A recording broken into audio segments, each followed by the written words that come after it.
tapat, matatag at maaasahan balitang tama at totoo lamang dito sa Pilipinas Network. Magandang araw sa ating mga kababayan sa Pilipinas at sa buong mundo. Huwag kalimutang pusuan ang video, sumubaybay at pindutin ang patingaw upang lagi kayong updated sa balita. Simulan na natin. Magandang araw sa ating mga taga-subaybay rito sa Pilipinas. Isang seryosong balita ang ating tututukan ngayon mula sa gitnang silangan. Nagbanta ang Iran na maglulunsad ng matinding ganti laban sa Estados Unidos kasunod ng ginawang serye ng mga airstrike ng puwersang Amerikano sa kanilang teritoryo.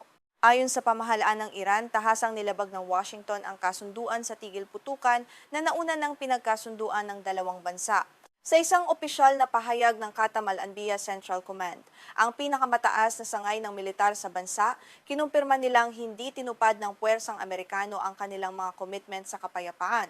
Sa halip, walang pakundangan at hayagan umanong binomba ng US ang ilang estratehikong bahagi sa katimugang bahagi ng Iran na nagdulot ng malaking pinsala at direktang banta sa kanilang pambansang seguridad sa rehiyon.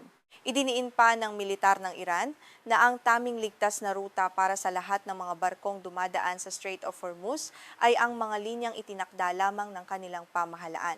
Binigyang diin ng Tehran na hinding-hindi nila papayagan ng Estados Unidos na makialam sa pamamahala, nabigasyon at operasyon ng napakahalagang rutang ito sa ilalim ng anumang pagkakataon kahit na humantong pa ito sa isang armadong labanan. Samantala, kinumpirma naman ng US Central Command o CENTCOM ang paglulunsad ng tinatawag nilang malakas at mapagpasyang tugon laban sa mga instalasyon ng militar ng Iran. Ayon sa pahayag ng militar ng Amerika, ang serye ng kanilang mga pag-atake ay naglalayong pigilan at sugpuin ang agresibong aksyon ng Iran na patuloy na nanggugulo at sumasalakay sa mga komersyal na barkong naglalayag sa mga internasyonal na katubigan. Inakusahan ng CENTCOM ang Iran ng hayagang paglabag sa umiiral na kasunduan sa tigil putukan sa pamamagitan ng pagsasagawa ng mga mapanganib at agresibong hakbang sa karagatan. Ang mga aksyong ito ng Iran ay naglalayong ilagay sa malaking panganib sa buhay ng mga inosenteng tripulante ng mga dayuhang barko pati na rin sa katatagan at kapayapaan ng buong rehiyon na matagal nang balot ng matinding tensyong geopolitikal sa pagitan ng dalawa. Nagsimula ang panibagong tensyon matapos iulat ng United Kingdom Maritime Trade Operations o UKMTO na may 3 komersyal na barko ang inatake malapit sa baybayin ng Oman noong ika-7 ng Hulyo habang ang mga ito ay bumabaybay sa Strait of Hormuz. Ang insidenteng ito ang nagtulak sa Estados Unidos na maglunsad ng kanilang ganting salakay upang ipakita na hindi nila papayagang maantala ang pandaigdigang kalakalan. Kabilang sa mga barkong inatake sa naturang insidente ay isang malaking barkong may dalang liquefied natural gas mula sa bansa ng Qatar at isang oil tanker na pagmamay-ari naman ng Kaharian ng Arab Saudi.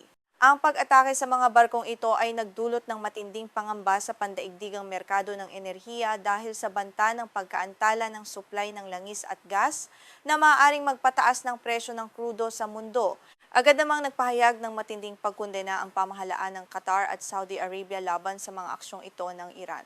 Hayagang sinabi ng Qatar na dapat panagutan ng Tehran ang insidente at hiniling na itigil na ang mga hakbang na sumisira sa seguridad.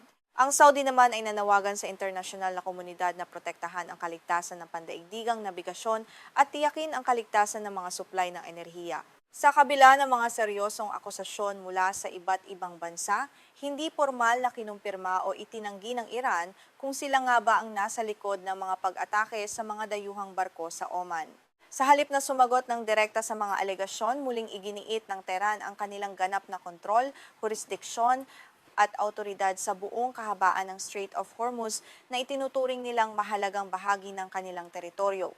Bagamat hindi pa formal na inaanunsyo ng Qatam al-Anbiya Central Command kung anong mga partikular na target ang kanilang babatuhin sa derganting salakay, sinasabi ng mga eksperto na malamang napuntiryahin muli ng militar ng Iran ang mga base militar ng Estados Unidos sa rehiyon, partikular na ang mga pasilidad sa Bahrain at Kuwait na matagal nang nagsisilbing himpilan ng mga sundalong Amerikano sa gitnang silangan. Ayon sa ulat na inilabas ng kilalang media outlet na Axios, sinabi ng isang opisyal ng Estados Unidos na naglunsad na ang Iran ng mga unmanned aerial vehicle o drone patungo sa direksyon ng Bahrain. Ang Bahrain ay kilalang headquarters ng Fifth Fleet ng United States Navy na siyang nangangasiwa sa lahat ng mga operasyong pandagat at depensa ng Amerika sa buong rehiyon ng gitnang silangan at karatig na karagatan.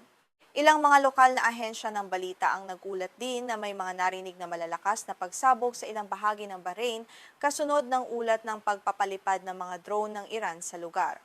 Gayunpaman, sa kasalukuyan ay wala pang opisyal na pahayag o kumpirmasyon ang pamahalaan ng Bahrain hinggil sa pinsalang idinulot ng mga sinasabing pagsabog na ito habang nananatiling alerto ang kanilang mga puwersang pansekuridad. Ang pagbagsak ng kasunduan sa tigil putukan sa pagitan ng US at Iran ay nagpapakita lamang kung gaano karupok ang kapayapaan sa rehiyon.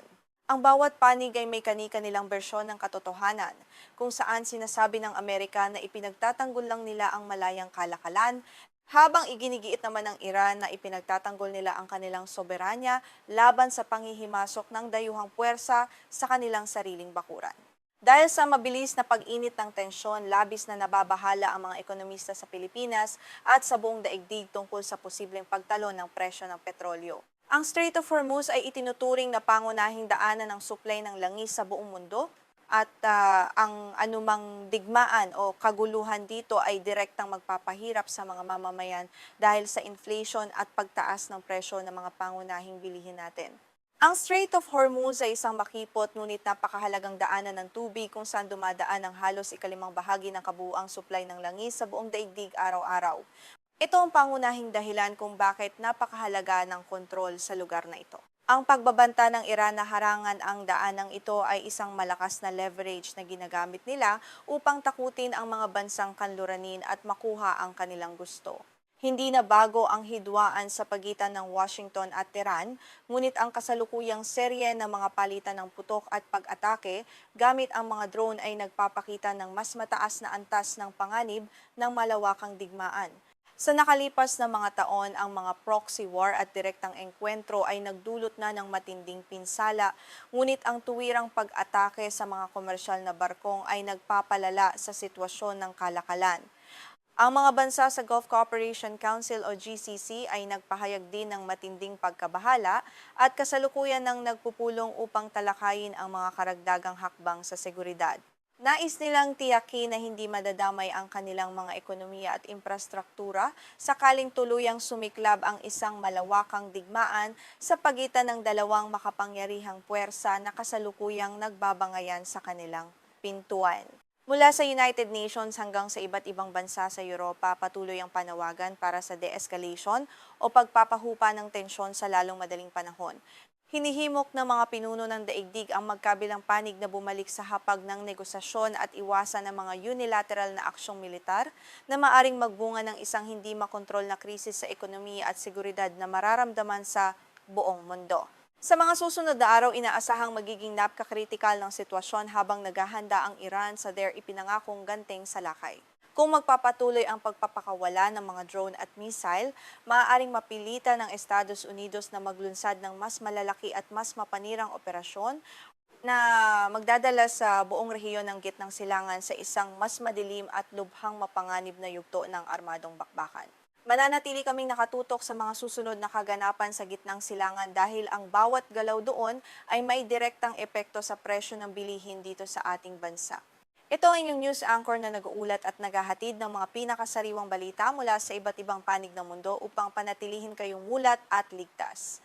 Maraming salamat po sa inyong pagtitiwala at panonood at magandang araw sa inyong lahat.